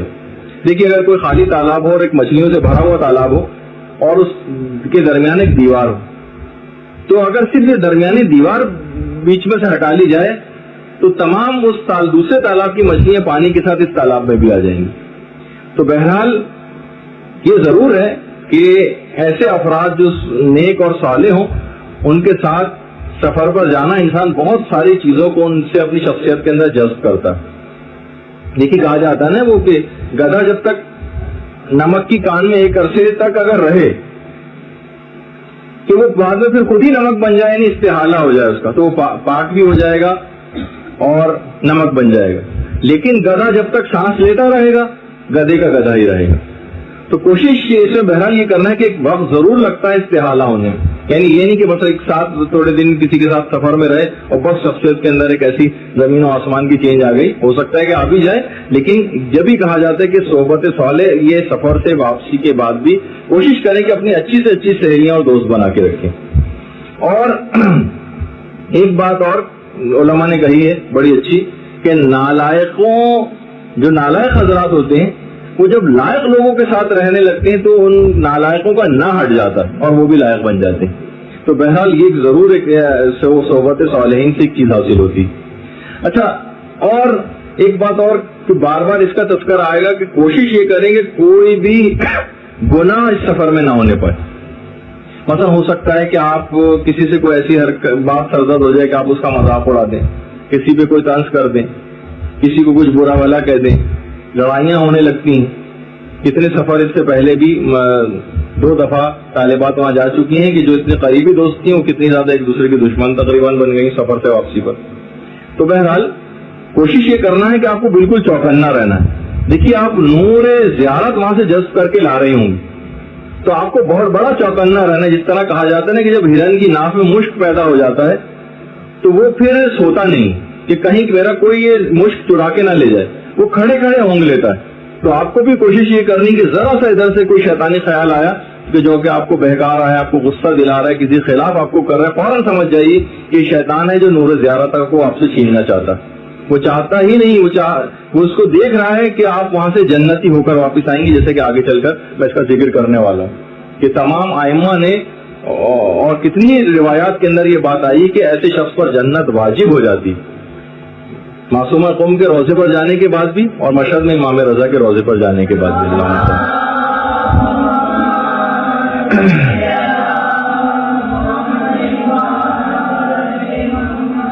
تو بہرحال آپ کو خود یہ دیکھنا ہے کہ آپ جب جائیں گی وہاں پر امام کی زہری کے سامنے بھی آپ ہوں گی، معصومہ قوم کی زہری کے سامنے آپ ہوں گی، اور بنفس نفیس ایسے ہی ہے جیسے کہ آپ ان کے سامنے واقعتاً موجود ہوں. آپ یہ نہ سمجھیے گا کہ امام تو انتقال کر گئے، فقط ان کی قبر.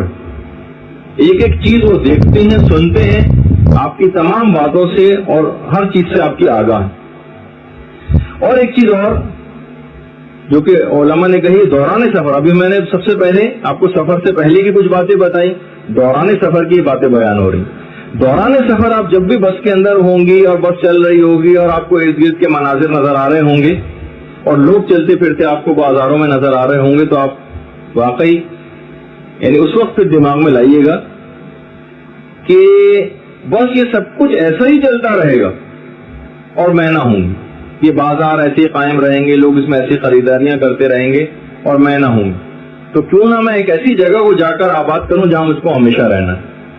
یہ والی ایک فکر اگر آپ نے پیدا کر لی، کیونکہ پیغمبر اسلام ہر چیز کو نگاہ عبرت سے دیکھتے تھے اور تاکید بھی اس بات کی فرماتے تھے.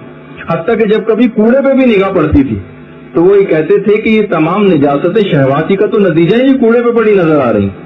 یہ سڑے ہوئے کپڑے، یہ سڑے ہوئے کھانے اور یہ فانی جسم کی جتنی بھی لذتیں تھیں ان کا یہی تو انجام ہونا تھا.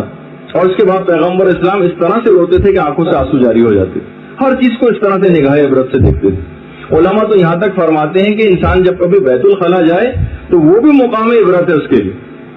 ایک عالم کا یہاں تک کہنا ہے کہ میں جب بھی اب کبھی بیت الخلا جاتا ہوں ضرور وہاں پر ایک ہاتھ کے اوپر جو سجدہ کیا جاتا ہے گال کو ہتھیلی پر رکھ کر وہ ضرور انجام دیتا ہوں. جب بھی میں کبھی جاتا ہوں مجھے یاد آ جاتا ہے ایک دفعہ میں یورینری ریٹینشن جو پیشاب کا رک جانے کی مرض میں گرفتار ہوا تھا, پروردگار نے مجھ کو اس اذیت سے نجات دی. اس اذیت کو میں یاد کر کے خدا کا شکر ادا کرتا ہوں کہ مجھے اس سے نجات ملی. اور علماء یہاں تک بھی فرماتے ہیں کہ انسان باقاعدہ جائے اور نگاہ عبرت سے اپنے جسم سے نکلنے والی اس نجاست کو دیکھے اپنی آنکھوں سے کہ دیکھو یہ وہ چیز تھی جس کے لیے تم دوسروں کو جھوٹ بولتے تھے, جس کے لیے دوسروں کو فریب دیتے تھے, جس کے لیے کم تولا کرتے تھے اور دھوکہ دیتے تھے, جس کے لیے یہ سامنے ہے تمہارے اس حالت کے اندر. بلکہ امام تو یہاں تک ارشاد فرماتے تھے کہ جب بھی کبھی پیدل چلو تو ہمیشہ جب بھی تمہارا دل غافل ہو پیدل چلنے کے دوران, یعنی یاد خدا آپ کے دماغ میں نہ ہو, تو فوراً اپنے دل کو متوجہ کرو اور سوچو کہ جس زمین کے اوپر ان قدموں سے آج میں چل رہا ہوں اسی زمین کے اندر میرا جسم بھی دفن ہونے والا. گھر میں کبھی تم غافل ہو یاد خدا سے تو فرماتے تھے کہ یہی وہ گھر ہوگا, اس بات کو یاد رکھو کہ یہی وہ گھر ہوگا جس گھر سے تمہارے لیے رونے پیٹنے کی صدائیں بلند ہو رہی ہوں گی. اعلانات مسجد جب تم سنو تو دماغ میں لے کر آؤ کہ کل اسی اعلان ہو رہا ہوگا اسی مسجد سے, اور کل اسی مسجد کے باہر یہ پوسٹر لگے ہوں گے فلاں صاحب کی سوئم کی جو مجلس ہے اس کے اندر آپ شریک ہوں. تو بہرحال اس سے آپ اندازہ لگائیں کہ ہر چیز کو اگر انسان چاہے تو نگاہ عبرت سے دیکھ سکتا ہے. سفر کی ہر چیز کو دیکھتے ہوئے آخرت کو یاد کر کے اپنے سفر کو کھوٹا کرنے کے بجائے ایک فضیلتوں والے سفر اس کو قرار دے. دیکھیے ایک اور بھی بات ہے, مومن ایک سوراخ سے بار بار تو ڈسا نہیں جاتا ہے. سب لوگ موت کا شکار ہو رہے ہیں, بیمار بھی شکار ہو رہے ہیں اور صحت مند بھی, اچھا بوڑھے بھی شکار ہو رہے ہیں اور جوان بھی, نوزائیدہ ہو رہے ہیں. تو بہرحال جو بھی اس طرح کی چیز دیکھے مرنا سب کو ہے, تو چیزوں کو دیکھیں اور عبرت کا حکم اپنے لیے لگائیں. آیت اللہ شہید دستگیر شیرازی فرماتے تھے نا کہ یہ میک اپ زدہ عورت جو بازار میں جا کر اپنے میک اپ کے ذریعے نامحرموں کو دعوت نظارہ دے رہی ہے, کل یہی اس کا چہرہ اس کے چہرے سے میک اپ اتار کے اس کو کفن پہنایا جائے گا. اس کے چہرے سے سارا میک اپ اتار کے اس کا یہی چہرہ جس پہ آج اس نے نامحرموں کو دکھانے کے لیے میک اپ کر رکھا ہے وہ اتار کر مٹی کے ایک تکیے کے اوپر اس کو رکھا جائے گا. یہ جن آنکھوں سے آج خیانت کر رہی ہے سب سے پہلے اس کے یہی ڈھیلے نکل کر زمین کے اوپر گر پڑیں گے اس کی قبر میں. تو عبرتیں جو بھی مولا فرماتے تھے عبرتیں کتنی زیادہ ہیں لیکن عبرت حاصل کرنے والے کتنے کم. تو بہرحال ایک چیز سفر میں آپ کو ایک تو نگاہ عبرت سے کام لینا ہے, اور ایک اور اہم بات یہ ہے کہ دوسروں کے عیبوں پر آپ کو نظر نہیں کرنی. ہمیشہ جب بھی کوئی اس طرح کی چیز دیکھیں اپنی طرف متوجہ ہو جائیے, اپنی طرف دیکھیے, اپنے آپ کو لعنت ملامت کیجیے کہ میں کتنی خود غرض ہوں, میں کتنی اس طرح کی ہوں کہ میرے سامنے مثلا فلاں خاتون کو کسی چیز کی ضرورت اور میں نہیں دے رہی ان کو. تو بہرحال اپنے عیبوں کی طرف نگاہ رکھیں, دوسروں کے عیبوں کی طرف نگاہ نہ رکھیں. سفر سے واپسی کے کچھ احکام میں جب موقع پیش آئے گا تو اس وقت ایک بات اس سلسلے میں ضرور بتاؤں گا. بہرحال یہ وہی جو کسی شاعر نے کہا ہے نا کہ نامناسب ہے دل ناداں ایک جزامی ہنسے زکامی پر, یعنی کتنی بری بات ہے کہ آپ کو تو خود اس سے بڑے بڑے روحانی مرض میں آپ گرفتار ہیں. ایسے ہی ہے جیسے کوئی جس کو جزام ہوا ہوا ہے, کوڑ کا مرض لاحق ہے, وہ کسی زکام والے کو دیکھ کے ہنس رہا ہو. دوسرا تو اس سے بھی چھوٹے مرض میں مبتلا ہے, آپ اس سے زیادہ بڑے مرض میں مبتلا ہے روحانی طور پر کہ آپ اس کے اوپر اعتراض کریں. تو بہرحال اچھا اب دوران سفر ہوتے ہوتے یہاں تک کہ آپ کی بس چلتی رہے گی چلتی رہے گی چلتی رہے گی اور ایران آ جائے گا. اچھا اب دیکھیے اہل سنت کی بڑی مشہور کتاب ہے کنز العمال کے نام سے. پیغمبر اسلام کی ایک حدیث ہے کنز العمال کہ اسلام میں جو سب سے زیادہ حصہ ہے وہ ایرانیوں کا ہے. اور پیغمبر اس کنز العمال کتاب کے اندر, اور پیغمبر اسلام کا ایک اور خواب بھی کتابوں کے اندر نقل ہوا ہے. پیغمبر فرماتے ہیں کہ میں نے خواب میں دیکھا کہ سیاہ بھیڑوں کے غلے میں سفید بھیڑیں شامل ہو رہی ہیں. تو صحابہ نے عرض کیا یا رسول اللہ آپ اس خواب کی کس طرح سے تعبیر کرتے ہیں؟ کہا کہ اہل عجم یعنی ایرانی, یہ اہل عجم تمہارے ساتھ تمہارے دین اور تمہارے نسب میں شریک ہو جائیں گے, اور اگر ایمان سریا پر بھی پہنچ جائے تو بھی عجمی اس کو حاصل کر لیں گے. اور فرمایا ان اہل عجم میں سب سے زیادہ سعادت مند ایرانی ہوں گے. اور یہ والی حدیث تو آپ کو میزان الحکمت کی جلد 7 میں بھی مل جائے گی. ان اہل عجم میں سب سے زیادہ سعادت مند ایرانی ہوں گے. بہرحال بہت سے لوگ بڑے ان کی کیونکہ ایک عام عوام کے لحاظ سے باہر آدمی وہاں پہ متقی پرہیزگار نہیں، جس طرح دماغوں میں کانسیپٹ بنا کے انسان جاتا ہے کہ وہاں پہ گویا سارے فرشتے چلتے ہوئے نظر آئیں گے. ایسا کچھ نہیں ہے، وہ بھی عام لوگوں کی طرح ہے، لیکن بہرحال اسلام میں ان کا ایک بڑا حصہ ہے. اچھا، اسی طریقے سے سورہ محمد کی جو آیت ہے، اگر تم اللہ کے حکم سے منہ پھیرو گے تو ہم تمہاری جگہ دوسروں کو دے دیں گے. تفسیر در منصور میں بھی ہے اور ترمذی میں بھی ہے، اور ابن جریر طبری نے بھی اس روایت کو لکھا ہے، اور ابو ہریرہ سے مروی روایت. لوگوں نے کہا یا رسول اللہ وہ کون سے لوگ ہوں گے جو ہماری جگہ پہ آ جائیں گے؟ پیغمبر اسلام نے سلمان فارسی کے کندھے پہ ہاتھ مار کر فرمایا یہ اور اس کی قوم کے لوگ، اور اس ذاتی قسم جس کے قبضے قدرت میں میری جان، پیغمبر فرماتے ہیں کہ اگر ایمان سریا پر بھی چلا جائے تو بھی اہل فارس اس کو حاصل کر لیں گے. اور پیغمبر کے سامنے ایک دفعہ روایتوں میں ہے کہ ایک دفعہ عجمیوں کا تذکرہ ہونے لگا پیغمبر کے سامنے، تو فرمایا کہ میرا ان تمام یا بعض سے اتنا گہرا تعلق ہے جتنا تم سب یا تم بعض سے بھی نہیں. یعنی ایرانیوں کے متعلق یہ بات پیغمبر نے فرمائی اپنے اصحاب سے کہ میرا ان سے اتنا زیادہ تعلق ہے. اچھا، اب ویسے تو آپ کا جو سفر ہوگا ایران پہنچنے کے بعد آپ سب سے پہلے جائیں گے قم، اور قم کے بعد پھر ظاہر ہے کہ تہران امام خمینی کے روضے کی زیارت کرتے ہوئے اور شاہ عبد العظیم کے روضے کی، اور اس کے بعد پھر وہاں سے انشاءاللہ مشہد کی طرف آپ لوگ روانہ ہوں گے. اگرچہ ترتیب میں مشہد ذرا آخر میں پڑے گا، لیکن کیونکہ قم کی ذرا تفصیل زیادہ ہے وہ آج نہیں آ پائے گی، تو میں اس کو حالات کو دیکھتے ہوئے کہ وہ وقت آج کم ہے تو میں پہلے مشہد کا بیان کر دوں. دیکھیے بہرحال جس وقت آپ مشہد پہنچیں گی، مشہد ایک ایسی جگہ ہے کہ وہاں پر دفن ہونے والے کے لیے سوال منکر و نکیر ثابت ہو جاتا ہے، اور ایسے شخص کے لیے جو وہاں زیارت کرتا ہے اس پر جنت واجب ہو جاتی ہے. تو بہرحال مشہد پہنچنے کے بعد انسان اور مومن کو چاہیے کہ وہ اپنے نفس اور امام کی کمال کا اطاعت کرے، ان کے اوپر درود و سلام بھیجتا رہے، ان کے دامن کو تھام لے اور ان کی سیرت کی پیروی کا مکمل ارادہ کر کے واپس آئے. دیکھیے زیارت کے اندر جو ادب ہے نا وہ شرط اول ہے. ادب پہلا قرینہ ہے محبت کے قرینوں میں.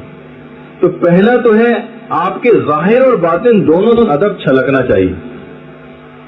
دیکھیے روضے سے تو بلڈنگ میں آپ کا قیام ہوگا، اس کے بعد جب آپ پہلی دفعہ امام کے روضے کی طرف جا رہی ہوں گی، اس سے پہلے آپ چاہیں تو غسل بھی انجام دے لیں. میں اس کی تفصیل میں نہیں جا رہا کہ اس کے بعد وہ وضو کے لیے کافی ہے وہ وضو یا نہیں. بہت سے علماء کا بہت سارے اختلافات ہیں، ان سے قطع نظر کرتے ہوئے آپ وضو کو انجام دینے کے بعد ایک وضو بھی کر لیجیے گا تاکہ اس اختلافات کو ہمیں نقل نہ کرنا پڑے، تو اور آسان بھی زیادہ فضیلت حاصل ہوگی. غسل کے بعد ایک وضو بھی انجام ہوتا ہوگا.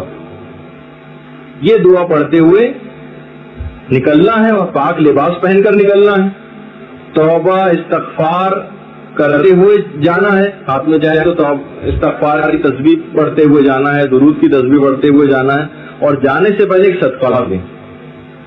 جانے سے پہلے صدقہ بھی دیں، اور کوشش کریں کہ راستے بھر میں حمد و تسبیح سے اور درود کی زبان مقرر رہے.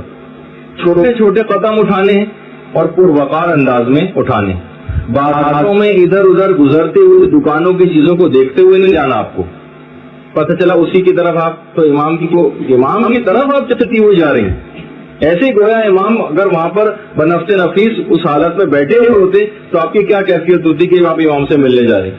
آپ بازاروں میں ادھر ادھر دیکھتے ہوئے نہیں جانا چیزوں کو، بلکہ آپ کو سر جھکاتے ہوئے بالکل فضول باتوں سے اجتناب کرتے ہوئے، کسی فضول قسم کی بحث سے اجتناب کرتے ہوئے، اور یہ سوچتے ہوئے کہ کس کے حضور آپ جا رہی ہیں، آپ کو اس انداز سے چلتے ہوئے جانا.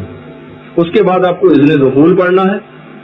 اذن دخول یعنی ہر جگہ جب بھی آپ پہنچیں گے وہاں پر ہر جگہ آپ کو بہت سارے لوگ کھڑے ہوئے نظر آئیں گے کہ جو اذن دخول پڑھ رہے ہوں گے. آپ اس لکھی ہوئی چیز کو پڑھیے گا، کیونکہ امام کا حرم ہے، وہاں پر ملائکہ مقرر ہیں. اور امام کے حرم میں آپ داخل ہوئے لیکن ان کی اجازت کے بغیر داخل نہیں ہو سکتے. مختصر ترین اذن دخول بھی پڑھا جا سکتا ہے، جیسے کہ روضہ رسول کے اندر یا قبر رسول کے جب جا رہے ہوتے ہیں تو وہاں مسجد نبوی میں ادخلوا یا رسول اللہ، ادخلوا یا رسول اللہ، بس اتنا سا کہتے ہوئے مختصر ترین اذن دخول ہے. یا یہ کہہ سکتے ہیں ادخلوا یا امام الرضا، یہ کہتے ہوئے آپ اس حرم کے اندر داخل ہو سکتے ہیں. لیکن ایک تھوڑا سا لمبا اذن دخول بھی ہے جو وہاں پر لکھا ہوا ہے، خیر اتنا لمبا بھی نہیں ہے، 2-3 منٹ کے اندر وہ آپ وہ بھی پڑھ سکتے ہیں. اچھا، پھر اس کے بعد اتنی بات اور بیان ہو جائے کیونکہ بہرحال خواتین کی ایک بڑی تعداد جا رہی ہے اور جب وہاں پر پہنچتے ہیں اور یہ مسائل پیش آتے ہیں تو اس وقت ذرا کنفیوژن ہو جاتا ہے کہ بہرحال اگر کچھ خواتین معنی نجاست کے عالم میں ہوں تو وہ پھر اس جگہ کے جہاں پر حرام ہے، زیادہ تر علماء نے احتیاط واجب لگا کر ائمہ کے حرم میں داخلے کو حرام قرار دیا. البتہ وہ صحن وہن کی بات نہیں ہو رہی، بس سمجھیں کہ جہاں سے وہ جوتے ووتے وغیرہ رکھوا لیے جاتے ہیں اور اس کے بعد سے امام کے حرم کی طرف جو وہاں پر داخل نہ ہو. ہاں البتہ کسی مسجد میں بھی داخل نہ ہو، جیسے مسجد گوہر شاد ہے اور مساجد ہیں وہاں پر، البتہ صحنوں کے اندر چلنے اور وہاں پر جانے میں کوئی مسئلہ نہیں.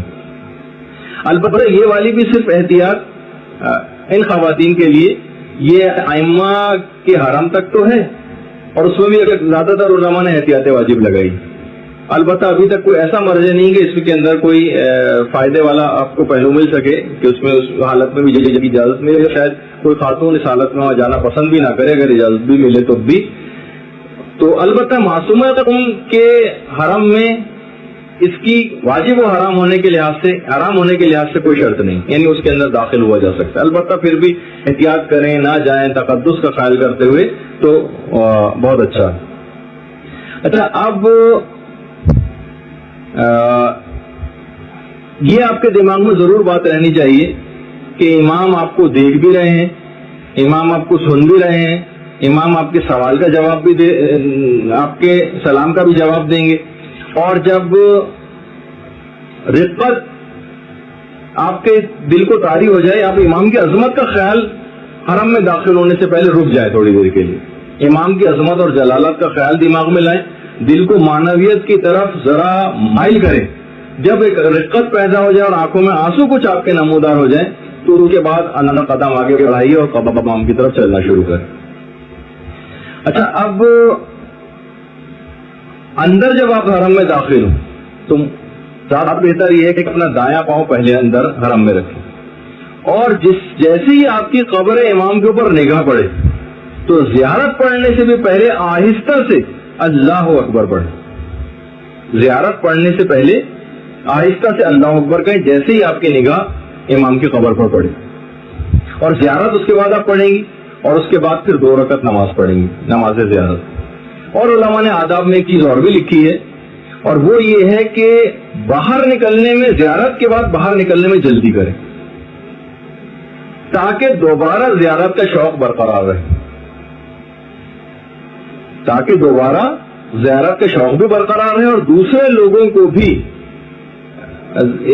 موقع ملتا رہے زیارت کا. بعض اوقات ہوتا ہے نا، لوگ چمٹ کے بیٹھ جاتے ہیں اور اس جگہ سے ہٹتے نہیں اور دوسرے لوگوں کو موقع نہیں ملتا.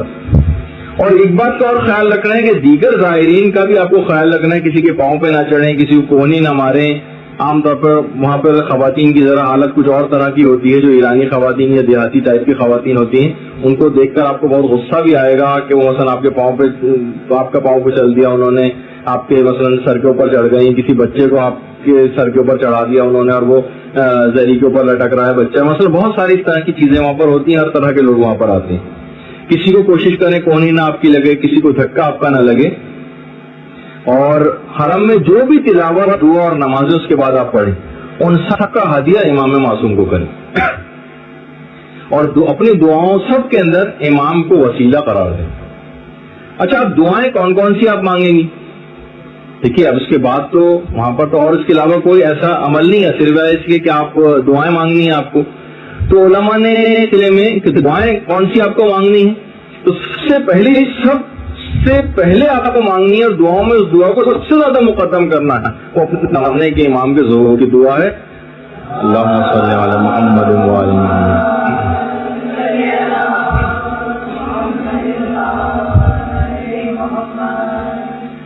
اس کو سب سے پہلے مانگنا ہے اور اس کے بعد اپنی زیارت کے قبول ہونے کی بھی دعا مانگنی.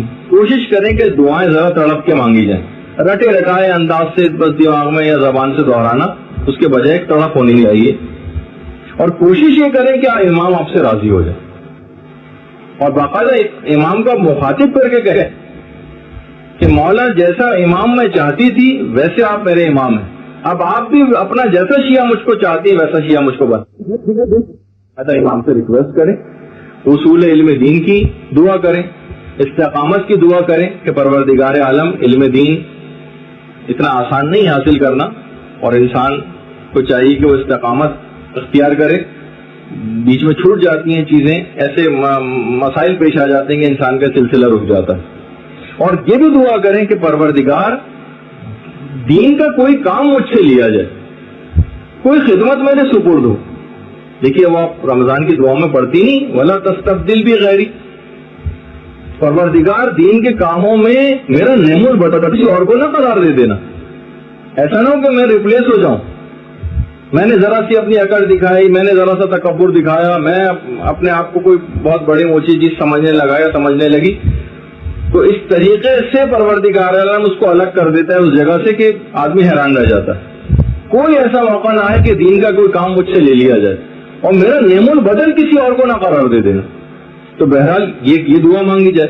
ایک دعا یہ بھی مانگیے گا, ویسے اپنی اور تمام دعاؤں کے ساتھ جو بھی آپ کی اپنی ذاتی دعائیں ہوں گی, کہ بہرحال جو غیر شادی شدہ ہیں ان کی شادیوں کے بعد, شوہر اور بچوں کے ہونے کے بعد اور سسرالیں جو ہیں یہ رکاوٹ نہ بنے دین کے کاموں میں.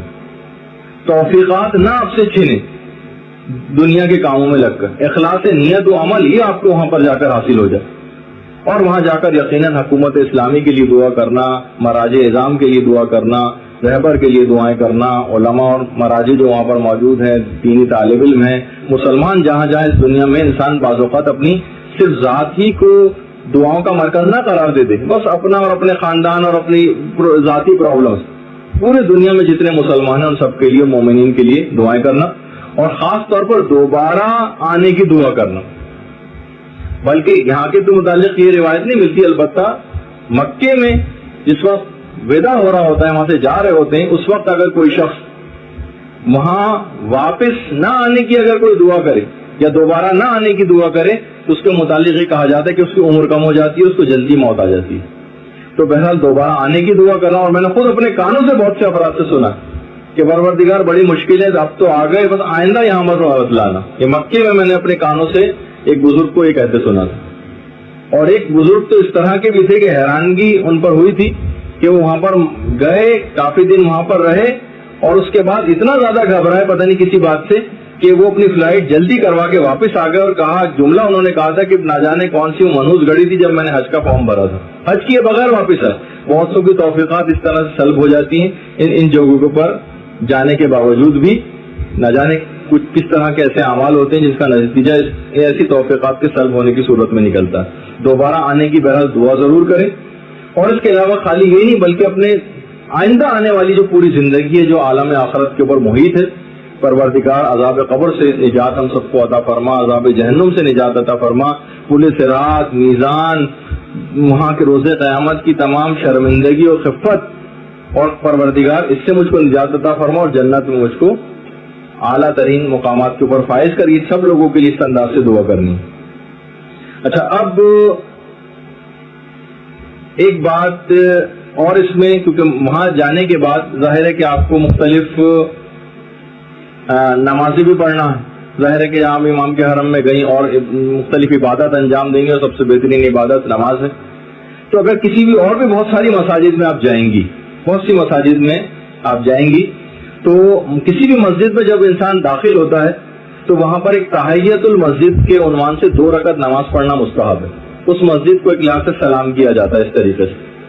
تحیت المسجد, اگر آپ نے کوئی اور نماز نہیں پڑھنی, صرف مسجد وزٹ کرنی ہے, تو 2 رکعت نماز تحیت المسجد کے عنوان سے. لیکن اگر کوئی نماز واجبی کا وقت اگر آ گیا ہے تو وہ جو نماز واجب آپ اس مسجد میں پڑھیں گی تو الگ سے پھر تحیت المسجد کی 2 رکعت نماز پڑھنا کا حکم نہیں, بلکہ وہی واجب نماز جو آپ نے اس مسجد کے اندر پڑھی ہے وہی تحیت المسجد کی نماز بھی قرار پا جاتی ہے.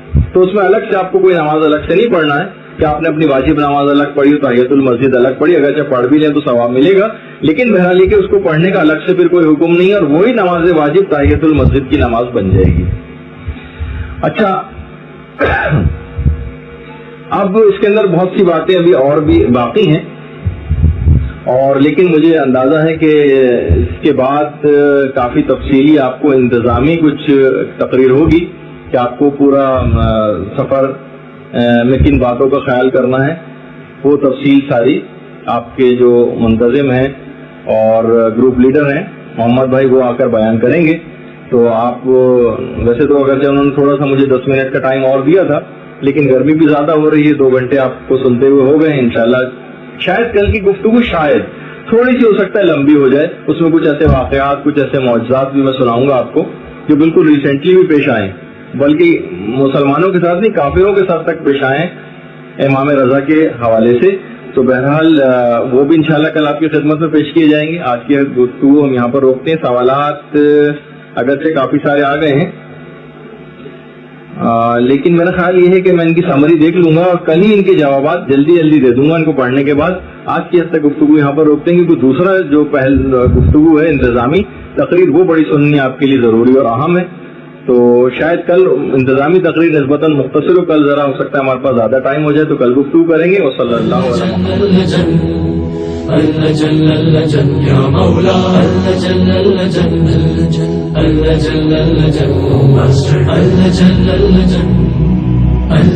يا صاحب السماء